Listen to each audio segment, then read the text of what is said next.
Hello, നമ്മളിന്ന് പുതിയൊരാളെ പരിചയപ്പെടാം. ഇതാണ് നമ്മുടെ അമ്പഴക്കുട്ടൻ. നിങ്ങൾക്കിതിൽ കാണുമ്പോൾ ഒരു ഇലകളും ഇല്ലാത്തൊരു ചെടിയാണല്ലേ. പക്ഷേ നമ്മുടെ അമ്പഴം കുറച്ച് ദിവസങ്ങൾക്ക് മുന്നേ നിറയെ കായ്കളുള്ളൊരു മരമായിരുന്നു കേട്ടോ. പക്ഷേ ആ കായ്കളൊക്കെ പറിച്ചു കഴിഞ്ഞപ്പോൾ ഓട്ടോമാറ്റിക്കലി അതിൻ്റെ എല്ലാ ഇലകളും പോയി. അപ്പോൾ നമ്മൾ വിചാരിച്ചു ഇത് വാടിപ്പോവാണ് വിചാരിച്ചു. പക്ഷെ വാടിപ്പോവല്ല, അതിനെക്കാട്ടിലും നിറയെ അമ്പഴക്കുട്ടികളായിട്ട് വരികയാണ്. കണ്ടോ, കുറേ അമ്പഴങ്ങൾ. ഇതൊക്കെ മുട്ടാണ്. ഇനി ഈ മുട്ടൊക്കെ വിരിഞ്ഞ് എന്താവും? ഇതൊക്കെ ഫുൾ മുട്ട് അല്ല, ഇത് ഫുൾ പീക്കിരി മുട്ട്. അത് ഇത്ര പോകുന്ന മുട്ടാകുന്നു.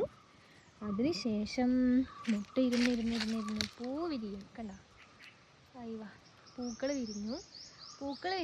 ഇതിലൊരു കൊല ഇത് വലുതാണ് ഉണ്ടായിരിക്കുന്നത്. ഇതിലിങ്ങനെ ഇഷ്ടംപോലെ തൂങ്ങി ഇങ്ങനെ കുറേ അമ്പഴങ്ങളുണ്ടാവും. കണ്ടോ. അപ്പോൾ നമ്മുടെ അമ്പഴത്തിൻ്റെ വിശേഷം ഇതാണ്. ഇതിൽ കായ വരുമ്പോൾ ഞാൻ വീഡിയോ ഇടാം. Okay, by.